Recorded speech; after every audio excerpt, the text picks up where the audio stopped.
Hey everybody, welcome back to Therapists Unmasked. I'm Ashley. And I'm Sam, and today's episode is sponsored by BetterHelp.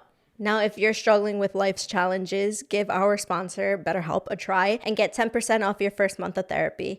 Go to www.betterhelp.com/therapistunmasked. It's convenient and completely online to fit your schedule. You can start your therapy journey in 3 easy steps. First, fill out a brief questionnaire to help assess your specific needs. You will then get matched with your therapist in most cases within 48 hours. Lastly, you'll be able to schedule therapy sessions at a time that is convenient for you. With BetterHelp, you can have your therapy sessions as a phone call, as a video chat, or even via messaging if you prefer that. Whatever's the most comfortable version of therapy for you. If you think that you might benefit from therapy, please consider BetterHelp.com. Click on the description or visit our website at BetterHelp.com/therapist-unmasked.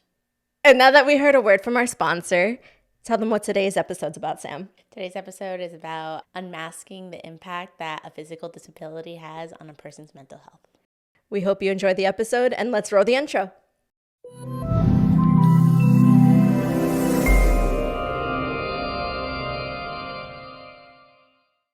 Hey, how are you? I'm great. How are you feeling? This is a great opportunity. Very excited. That's awesome. So introduce yourself. Tell us who you are, what you're going to school for, and what your views are on mental health. My name is Juan. I'm going to school. I'm a psychology major. I think mental health is very important. You know, it's just as important as physical health. But I think that, many people don't take mental health as important as they should. I'd like to be an advocate to, put this message out that mental health is something that should definitely be worked on more. I also really feel like it's definitely not as vocal when it comes to men either. So the fact that you're trying to advocate for it is really awesome. It's great. Right. Yeah, that's definitely true. I think men's mental health is definitely not talked about as much as it should be. Me personally, I like to be an advocate on men's mental health. I tell, the men in my life that I know that you shouldn't hide your emotions, and you should definitely, tell people how you really feel and think. Now, you and I have the same physical disability, spina bifida, which is where some nerves in our spine are damaged, right? Yes. And there's 2 differences when it comes to you and me, though. Right. So you have both urinal and fecal incontinence. Correct. I just have urinal. Yes. And I have crutches to get around, and you just depend on your leg braces. Right. Right? Yep. You had a surgery where you tried to manage your fecal incontinence. Yes. Tell me about that experience. So yes, back in 2016, I went into a procedure to try to fix the fecal incontinence, well, as the urinary incontinence as well. And so, they had told me that I would spend about a week in the hospital for, standard recovery time.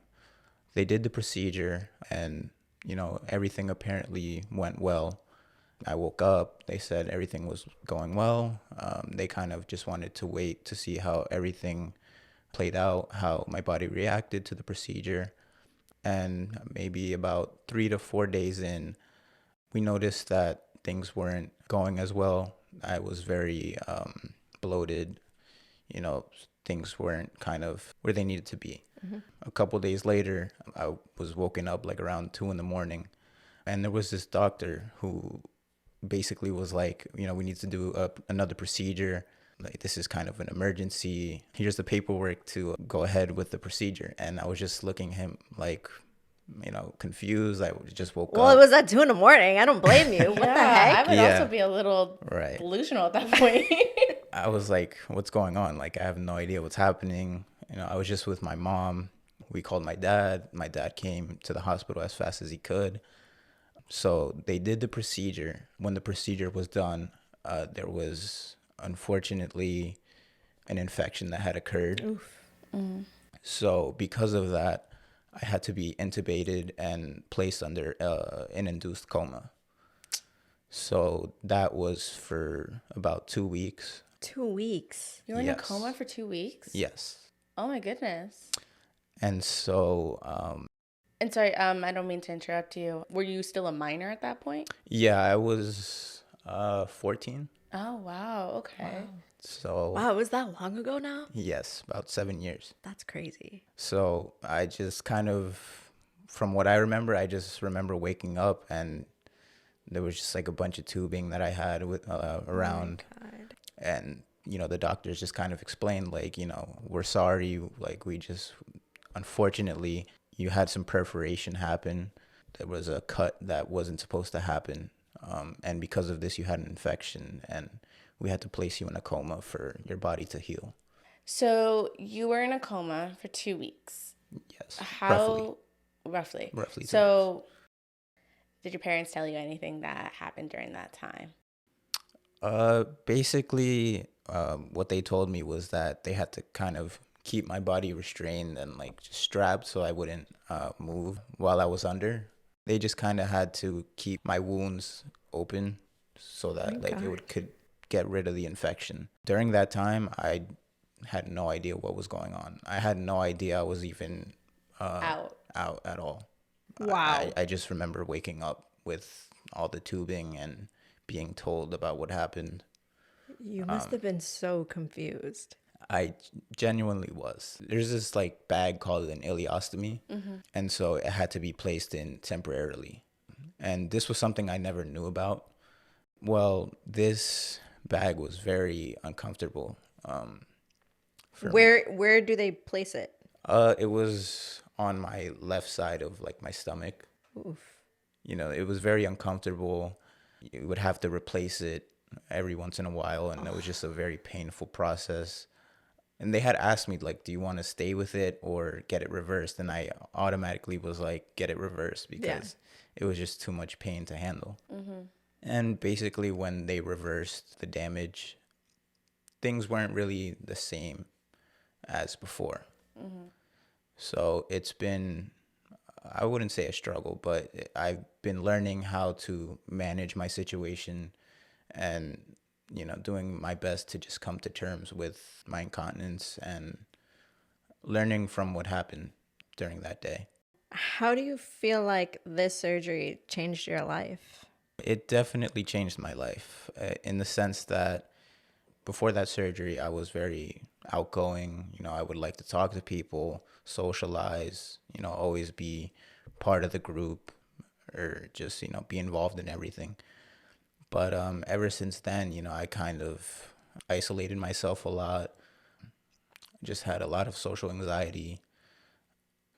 I would say that my mental health in a way was going downward because, I fell into like a depression, and I just kind of had this point of view that was pretty negative, which, I'm realizing now that, that's not the real me.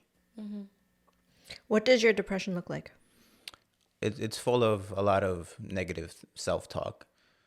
I have constant struggles to, validate myself and how I feel about myself. And I think I kind of put that kind of vibe out there, but that's not really who I want to be and like what I want to show. What do you usually say to yourself when it comes to your negative self-talk? I kind of say like, you're not good enough, or you should kind of hide yourself, or like, not go out and like talk to people because, you have other things to focus on, such as like, my physical health, and my incontinence was like a huge barrier socially. So how were you able to start to learn how to actually get out of your depression when you feel that starting? Honestly, going out Going out. has been my solution. I just, through therapy, I've realized that, going out and socializing and, forming relationships with people who truly understand my situation has helped me tremendously. Like when I'm out with friends, like I'm very happy, uplifted, and I see that like I could have a bad day, but if I choose to leave my house and like go hang out with friends or family, like, that is definitely, it changes my day completely in a positive way. You've been socializing and going out more than usual lately, right? Yes, more Because than ever. I know that because after your surgery, you weren't doing that at all. And now that you're doing it now, that's a huge transition, right? Does, your incontinence still get in the way of you socializing and you being out with friends? Like, does it still give you that anxiety? Does it still give you that, the worries? It definitely does. That worry hasn't gone away, and I think it'll always stick with me, unfortunately. But I've learned to, I guess, lessen the effects that the incontinence has on how I feel about things and how I manage the situation. I've had a couple things happen like around my friends, and I have really great friends who are super supportive. I couldn't really ask for better friends. That's awesome. That's great. It's great to always have a community behind you that's going to support you in every way possible. It's rare. It's really rare to find true friends that are willing to look past the incontinence, because I know that I go through the same thing, and it's really nerve-wracking to have to tell your friends, hey, like, this is what's going on with me, right? It's such an awkward conversation every single time. Do you ever have those conversations with your friends, like when you first meet them, or like when you feel like you're getting really close with them or something like that? Hold on. Sorry. Before you answer that, when do you feel is a proper time to disclose that you even have incontinence? That's a good question. Honestly, recently, I've been making more friends and being more social, outgoing, and I'm kind of choosing to say it early rather than later, because I think it's just something that is liberating for me. Once that person knows and understands, it's better for me, and I feel like it would be better for them. So there's no surprises. The way I just kind of explain it is like, I just tell them I have incontinence, and I kind of tell them the story about my surgery and what happened, so that they understand what it looks like. Yeah. So how exactly do you explain what incontinence looks like for you? So what I usually say is I don't really have any control of my urinary and fecal continence. I have to just do things differently than a typical person, and so sometimes accidents happen, Yeah. and it's unfortunate, but those are things that are inevitable, but you have to mention it eventually.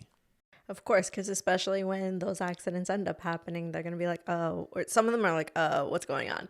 You Right. know what I mean? That way you don't catch them by surprise. It's definitely happened to me too. Because again, I have urinal incontinence. So when that happens, a lot of my friends tend to have my back on that stuff, which I'm super grateful for. But again, it is rare. It is rare. Have you ever had people say like, "Oh, we can't be friends because of this," or like it's made you, or like this makes me feel uncomfortable? So I've never had that happen because, again, like I was very like antisocial Yeah. before and didn't like spend my time around a lot of people, forming relationships and stuff. Have you ever had people at all be discouraged to talk to you because of your disability in general? No, not at all. I can't really say that I've been judged because of my disability. That's such a huge difference between us. Yeah. That's insane. I think, and I also think that it's because you and I just look different physically too. Right. And I understand that point, and that point kind of bothers me because it's like, wow, you have a medical condition? Like I would have never noticed. Like you seem fine. Like Whereas with me, it's completely different because I wear crutches and my knees are a little bent and I walk a certain way. So you would never know that we have the same condition, you know? right. But even conditions, like, they come in different shapes and forms. And so it's not, honestly, I don't think it's okay to judge somebody by just the Oh, way they- Samantha, you'd be surprised. I know. It's just because I don't judge. So it's hard for me to imagine other people who judge, but I know it happens. And honestly, it's not okay because they don't know what's going on. They don't know what's going on in your life. Are you currently in a relationship with anybody? No. Okay. In the past of those, like, of any of those relationships that you've had, has this affected it, or have your partners in the past been okay with everything that's been going on? Well, when I say relationships, I mean like friendships or like acquaintances, you know, Okay. not like Romantic. no. Okay. Again, like my social struggle has kind of taken away the opportunity for now of maybe A a relationship. relationship, yeah. Because I've always had that struggle of accepting the situation and looking how to move forward from it. And so do you see yourself coming a little bit closer as the years go on of you accepting your current position, or is it still a constant struggle daily? So it is definitely getting better. Last summer, I had like one of the best summers ever. That's great. Despite my incontinence, you know, I was learning how to manage it. Being with my friends that are very supportive just made me feel very comfortable. It just made me realize that it is possible to have fun and just kind of live your life no matter what you go through. So it is definitely motivating. I'm opening more doors towards social interaction and kind of getting to know more people. You know, I'm not as closed like I was before. Does it make you nervous, the idea of being in a relationship with somebody and having to tell them about your incontinence and your everything that comes with your disability? Definitely. You know, it is very nerve wracking. Like I've had those like, you know, high school crushes before. Yeah. But just kind of never, Been in a relationship. no. And, you know, I would just kind of keep to myself out of fear because of my incontinence. Because I think that it is going to have some effect in some way. I know in my last relationship, I was terrified to tell him about it because I was like, oh my God, is he going to leave me? Is he going to get discouraged by it? Apparently, he had already known because he did research on our disability. So that made it 10 times easier. But he asked me about it. He was like, he was like, do you have incontinence? And when he asked me that, I was like, no, what are you talking about? I tried to act stupid because I was like, oh my God, what do I do? What's gonna happen? Like I don't know what to say. And I remember I would talk to my friends about it, my family about it. They were like, listen, like if it doesn't bother him and if he already knows, like then he's meant for you. If you tell him yes, you have incontinence and he doesn't like it, then he's not the one. I mean, being meant for you and Well, being okay, the that's one not- is a word. Finding somebody who is open to learning about your disability is an incredible characteristic of Yeah, them, for sure. because they are really it shows that they are truly interested not only in you, like your personality, the type of person that you are, but also in learning what it is that you have that's going on in your life and wanting to be a part of it in a way where they are able to help you. That's so special, dude. Yeah, that's definitely true.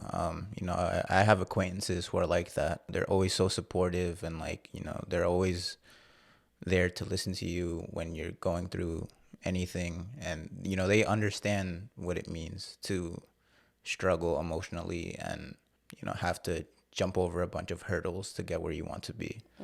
So I'm grateful for, you know, acquaintances and friends that I have that are truly understanding of what I go through. I've had people who are like, "Oh, I'm sorry, like I can't, like I don't want to associate myself with you because of your disability."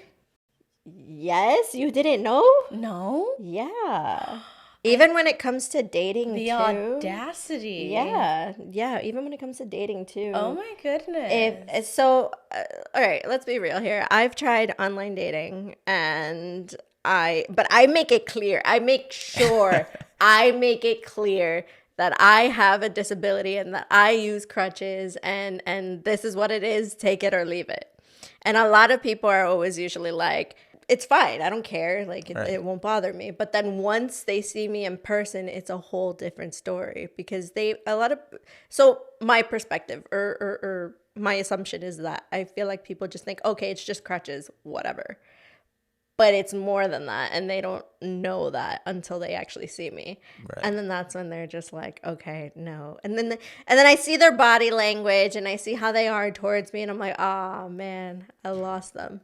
You Right. know? So like that it hurts, man. It really ruins my self-esteem when people do that. Right. So I've definitely deleted all the dating apps and all that stuff because it's really, really messed up my self-esteem in that sense. It messed up mine a lot too. Did it? My self-esteem? What? For dating? No way. Yes. How? Oh my goodness. It's not, I mean, the amount of times people ghost. Oh, true. That I am itself, queen of getting ghosted. that within itself is very harmful to your self-esteem. Yeah. Like, what 20 something year old 27, I'm 27, you're 26, and it's like, so who in their 20s wants to get ghosted? I mean, Right. like, honestly, I think about it more. It was easier in high school. It was so much easier in high school. Well, yeah, because you're with a bunch of people. Yeah, and on top of that, like, now within a world of social media, it's so much easier to just text, and having conversations in person, having that closure in person, and being able to talk through your emotions and your feelings and making sure that there's no mixed messages, mixed signals or anything, I feel like is so much better than online. Online with anything, any type of relationship, friendship, romantic, whatever.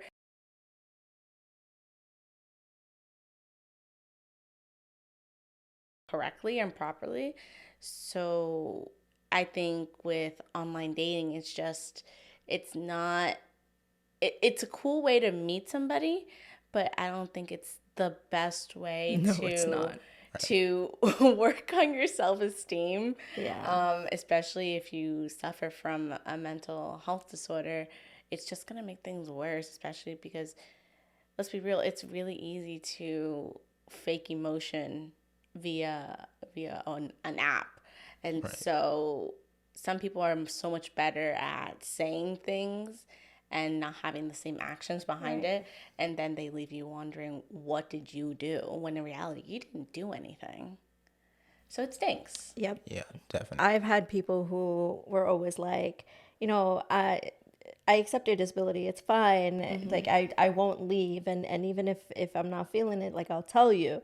And I'm like, okay, make sure you do. But then once they see me in person and then I see that they're discouraged and all that, after that, never hear from them again. And it's so frustrating.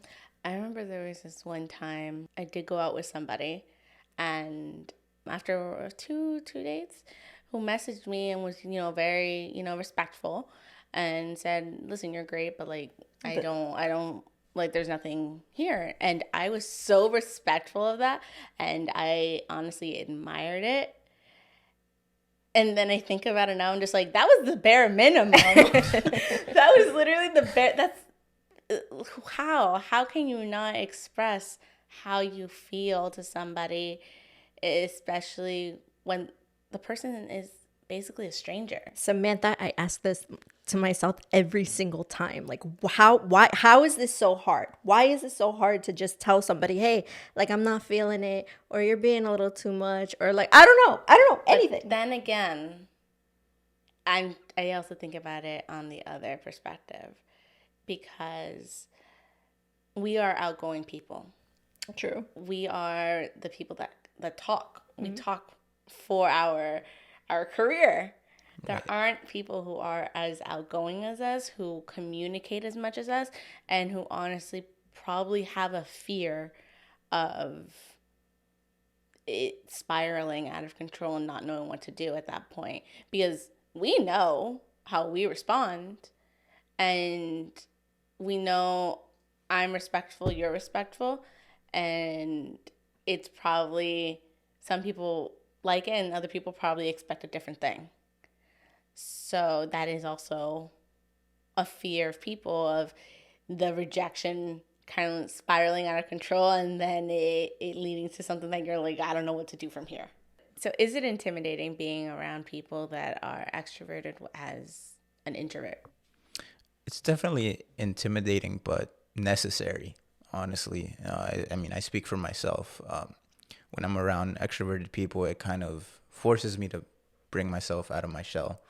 And I think that's, a good thing because it teaches me that I can be social. And, I mean a lot to people. So it's definitely good to have extroverted friends around. Let me ask you, when your friends notice that you're starting to get into your your depression state, if they notice the signs, do they try and get you out of it? Yes, they definitely do. They're like, let's hang out, let's play video games, do something fun. And they're always giving me words of encouragement, just being supportive. They also give me space when I need it. So they're definitely supportive of when I'm not feeling well, and just give me the time that I need to get past what I'm going through. No, that's great. It's great to have, such supportive friends. It sounds like you're the type of person who is very open to sharing about their mental health experiences. Do your friends share the same value as you? Yeah, they do. My friends, also have struggled with their mental health. Do they share those struggles with you? Yes, they, always reach out to me whenever they're feeling down or struggling with the situation, and I do the same. It's like a mutual relationship. Good. It's definitely comforting having supportive friends who you don't have to feel uncomfortable talking about when you're struggling mentally or emotionally. Now, you said that you've had depression, right? For how long can you say you've had depression for? Well, I think honestly, there's a difference between thinking negative and being depressed. But, ever since that surgery that happened, I can say that my mental health definitely took a drastic change. And I think that since then, there's just a lot of days of hopelessness or just kind of, that I'm done with everything mentality. And it's just kind of like a pattern of negativity that I go through that, you know, after a while, like I'll kind of bounce back from it.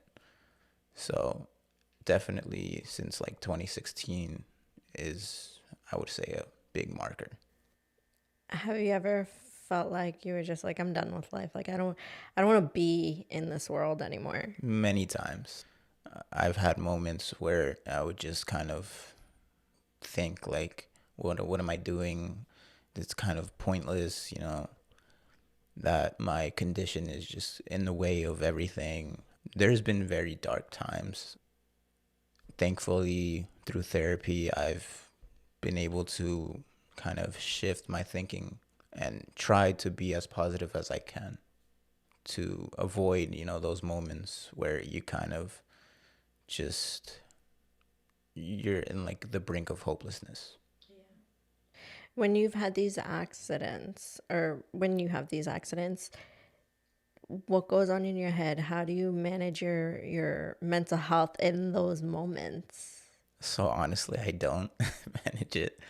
I kind of just shut down completely. Those thoughts start to come back like, it's really not worth having to deal with all this. And, not only is it depressive thoughts, but it's like anxiety too. It's my thoughts kind of go everywhere. Let me challenge you though, right? Because you've had accidents around your fans, right? No, I would say only once. Okay. But even then, they know about your situation Right. and the accident happened. Yes. Did they say anything? Did they do anything? Did they look at you a certain way? None of that? No, they were very supportive. I was obviously destroyed emotionally, but they know about the situation, but they didn't ever kind of, Make fun of you for it.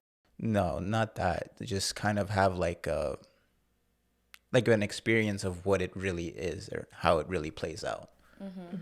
Which in that moment they saw what really happens I wouldn't say regularly, but has the potential of happening. And my friend texted me, the day after, like, I'm sorry, like, I didn't really know how much your condition really affects you. I only knew kind of the basic situation. What did you say to him? I was obviously like, thank you, like, I just need your support right now. How did you feel when he said that? It was definitely comforting. That just kind of tells me that that's, my friend for life. That's someone who really understands what it means to struggle and, not judge someone for something they can't control. And again, those are really good people to have around, and it's rare to find people like that.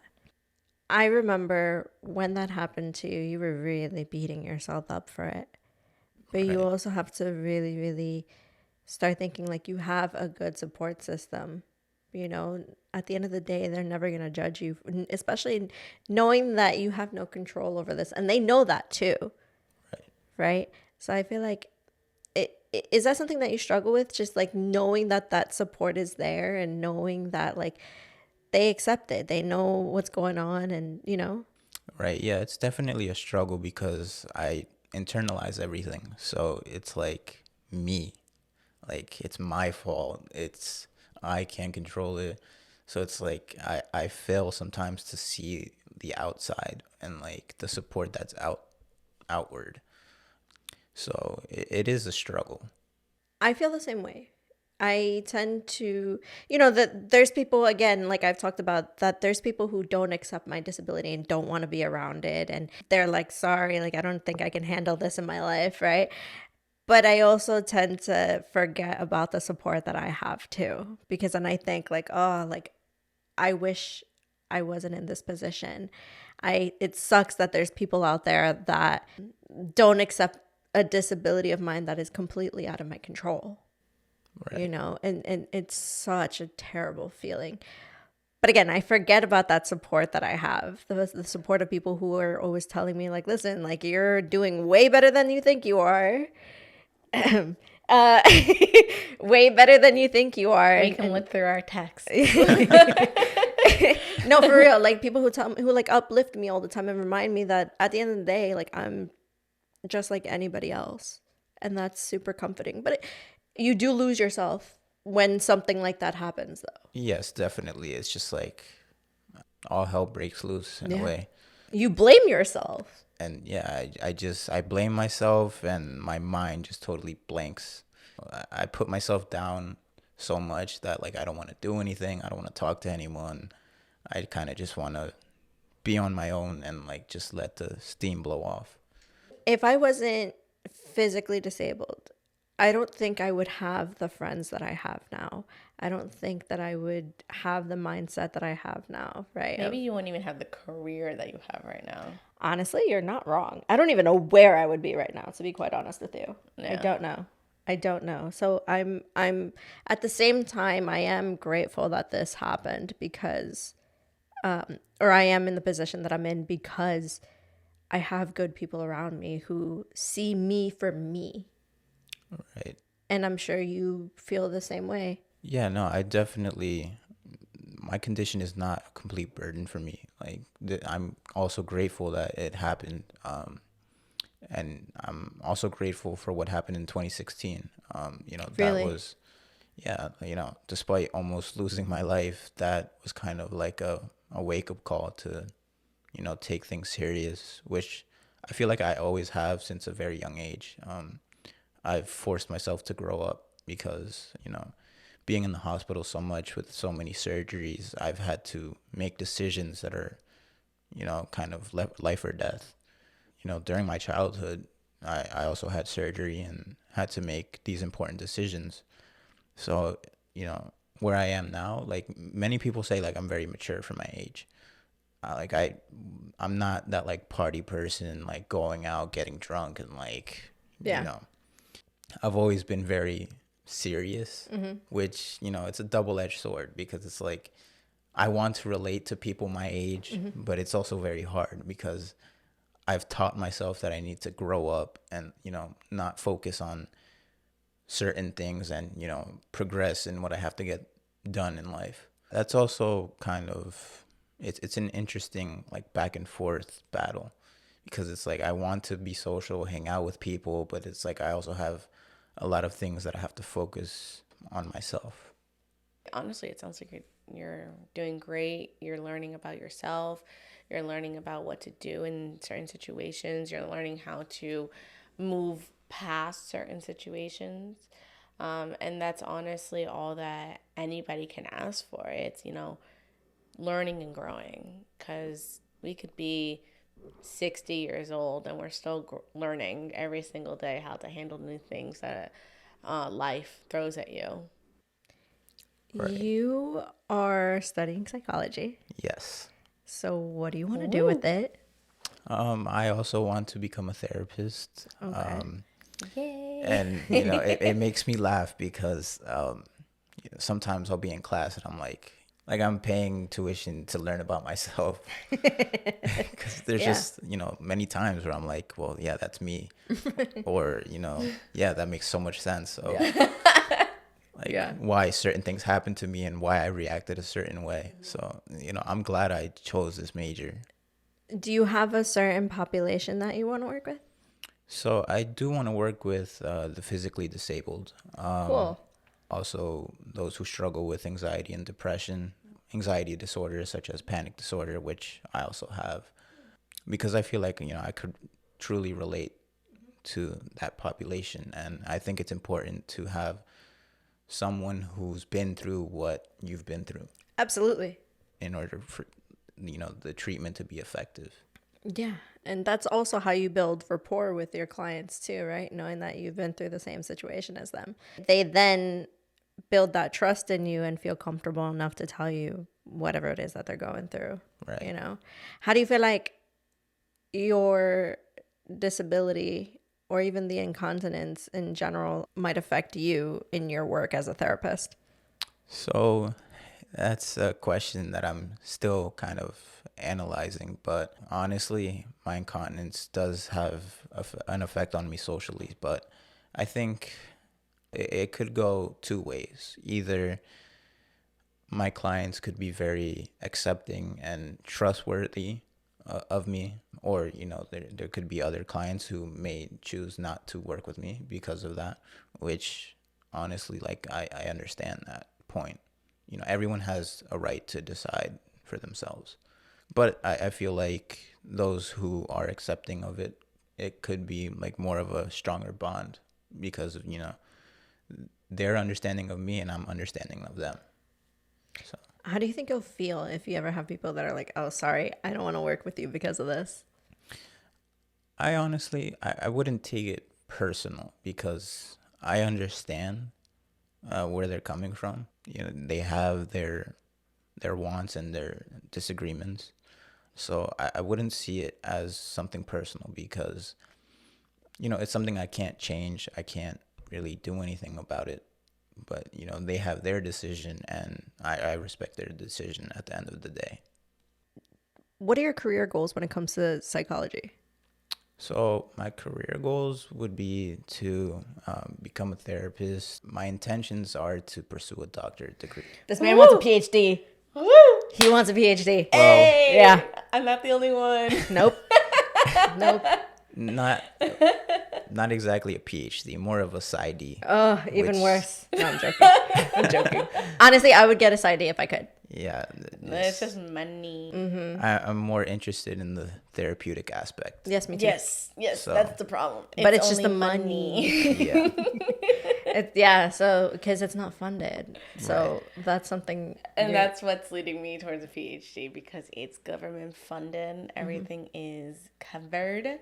And I don't need to, fall in debt once again. right. I mean, I'm not as interested in research, but Me neither. Not at all.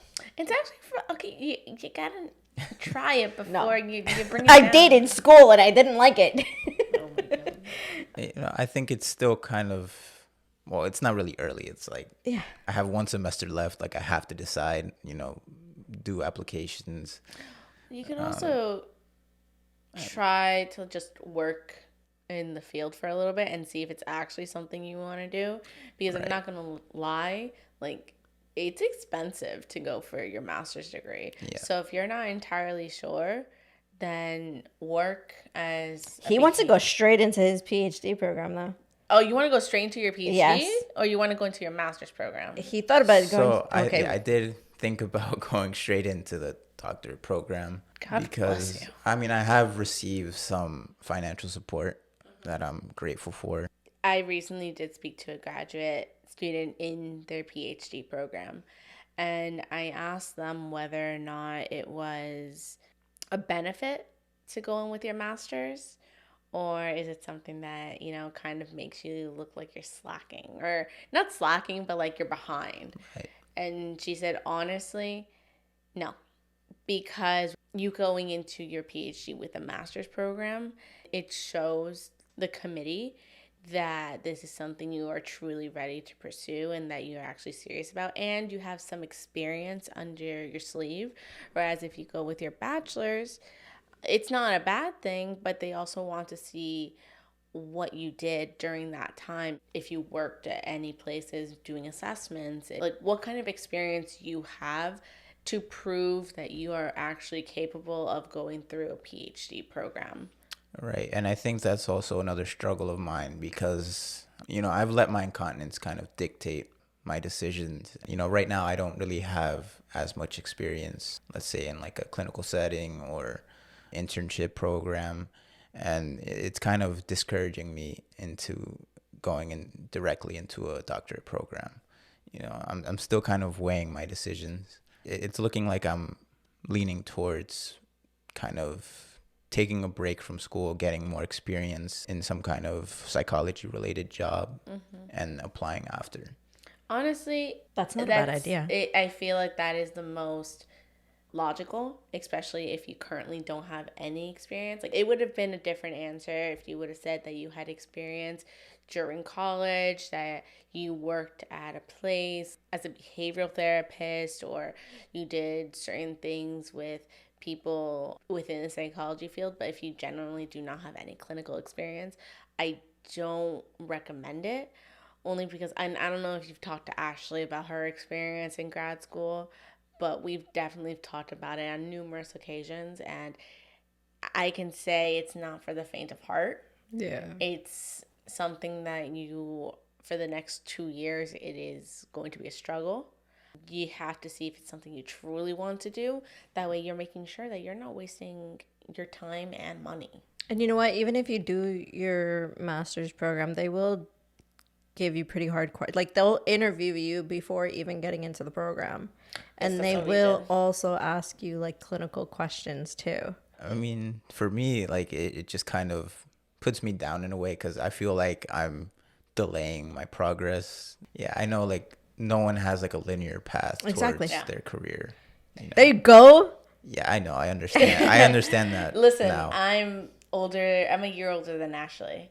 I have the same thinking as you, or at least I was in the same mindset as you, in the sense that there's like an age, the secret like age that everybody needs to finish things at, and it's not true. You know, I'm finally coming to terms with that, because I keep thinking, oh my goodness, I'm almost 30. I should have been, I don't know, married with kids by now. There's always that timeline, that imaginary timeline that keeps being put in your head by either yourself or another person. And they're like, oh my God, are you really doing this? You're almost this age. Right. There's never an age limit, especially with education. I will share, like, I went to community college before I finished the rest of the 4 years at a university. And I saw grandpas there who were finishing their education. You did, right? It's amazing to see that education never expires for anybody. So that timeline that you have in for yourself, like, I'm not gonna lie, you're very young to be going straight into a master's program. And if that's something that you choose, kudos to you. I waited a significant amount of time before jumping in, because I'm that type of person who wants to make sure this is what I want to do and that I'm certain about it. But if you want to do it, I mean, it's completely up to you. I've always had that mentality of just like taking on challenges and overcoming them. But I am seeing that, it's okay to take a step back and like Good. process things accurately.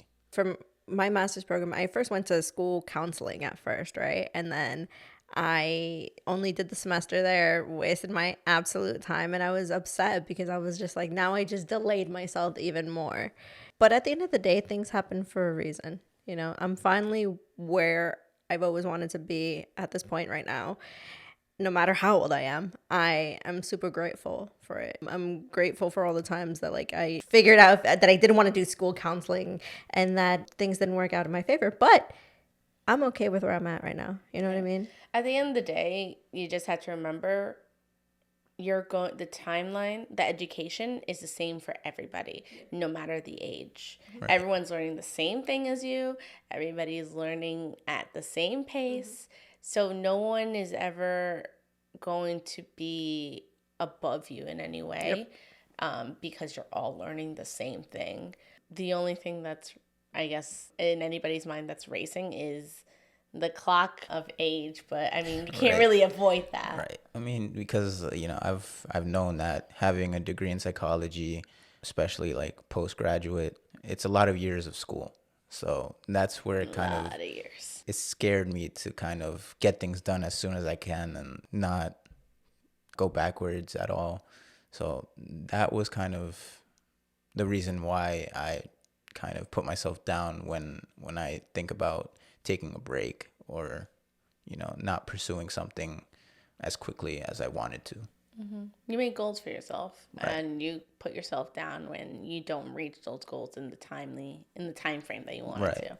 Yeah, no, I can be the same way. Yeah, it was the same way when I did that semester in my school counseling program and I was beating myself up for it.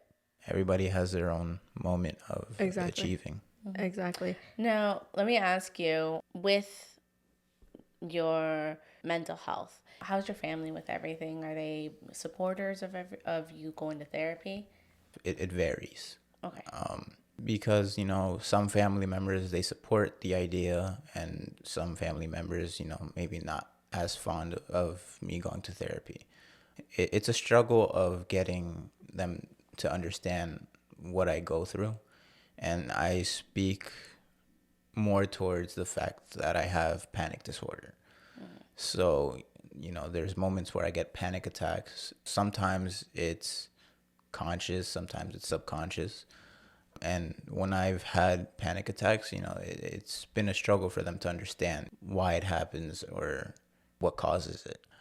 It's a struggle to kind of get them to understand. What else do you think is like a factor that affects them from being okay with you going to therapy and such? So my family has had religion be a great part of their life, mine as well. And so I think that, they have a hard time of accepting the mental health field and kind of its value of how it helps people. I think that you can be religious, but also be helping others with their mental health. Religion shouldn't have to divide the benefit between mental health and religion. Yeah, I think you bring up a great point because I feel like a lot of people think that mental health illnesses are not as common, or at least they believe that, if you are big on your faith and you pray as much as you can, that it shouldn't be an issue. However, my family is also very religious, and having your faith is a huge benefit of helping your mental health and having something to rely on to make sure that you have, everything aligned, is what I'm trying to say. But at the end of the day, it's also something that you need to talk about and not conceal. Right. And I feel like I just quoted a Frozen movie, but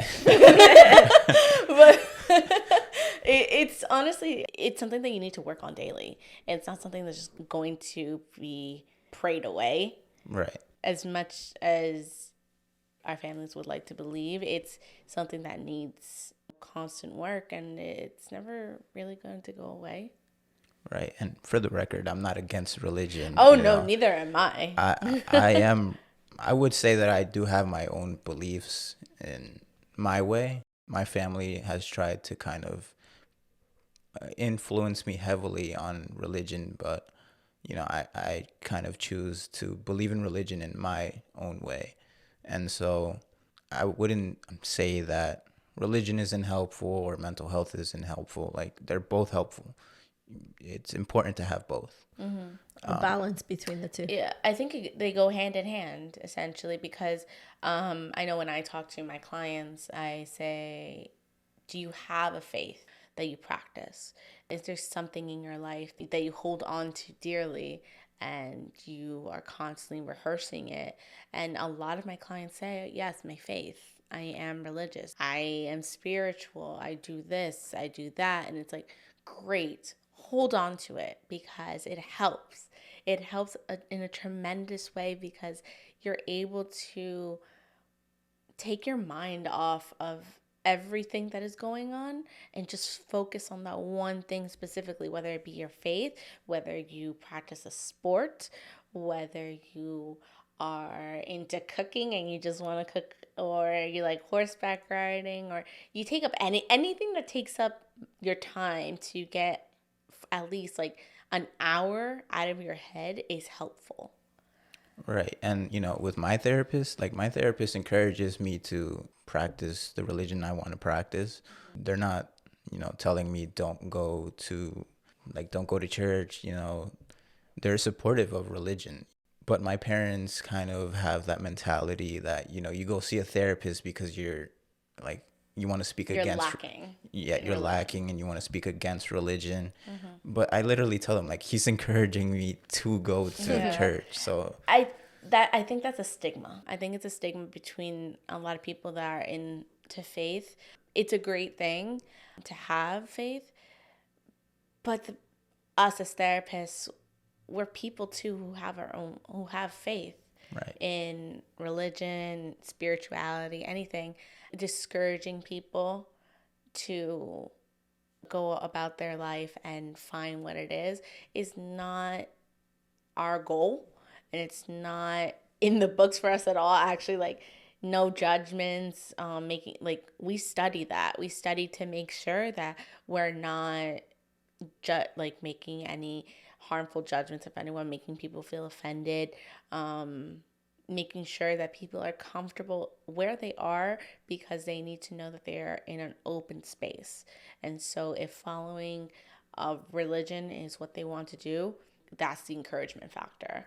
That's something that we want to do. And I feel that people who are open to it, listen to it. And then I think it actually helps better to have an open mind with going to religion than against it, because with a therapist you're able to actually talk about it. You're able to express your feelings towards it, especially if you're in a confused state of what it means to be in a religious community or a spiritual community. But it also takes a person to actually be open to the concepts. It also depends on cultural background. Right. Because we've mentioned this before, like, we're Hispanic. I don't know. So am I. Okay, so it's, it's a culture thing. Yes. That, Hispanics, they're not really as open. It's not something that is talked about as often, and it probably really should be. Right. In our culture, you're expected to be strong and, like, always on top of your things. Especially as a man. That too. As a man, you can't cry. You can't, show your emotions. You have to always be strong and, have everything together. And, like, I tell people, I'm like, if you're not crying, that's not good. Like, you should cry. Like, it really shows who you are. I get very emotional.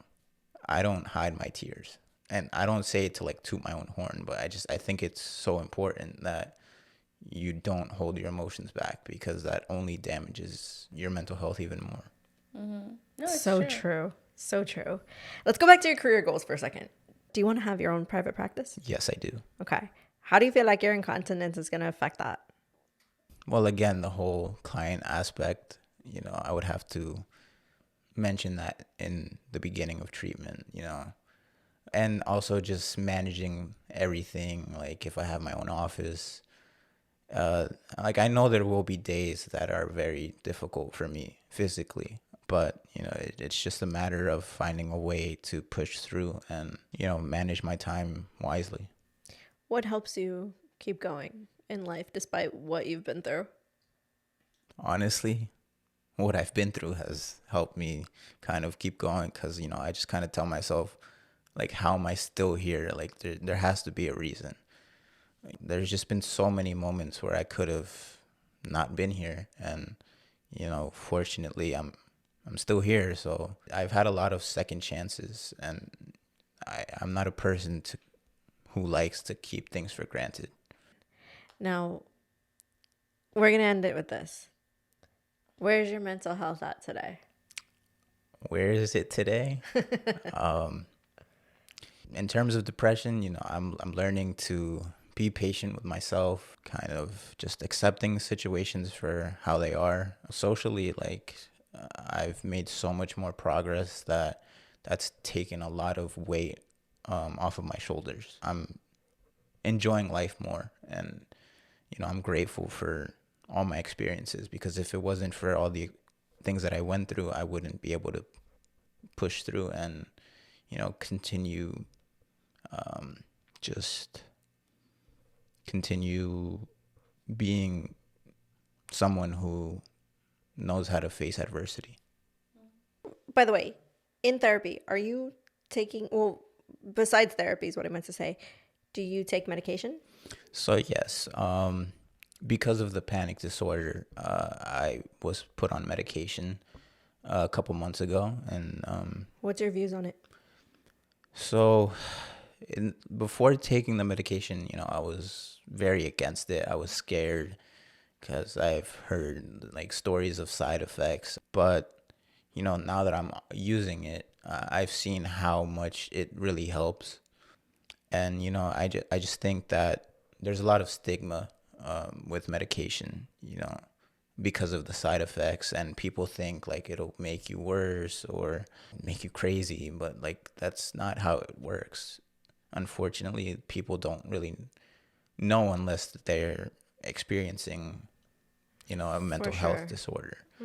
So what I would say is, if you need medication to help you, definitely use it, because it's prescribed for a reason.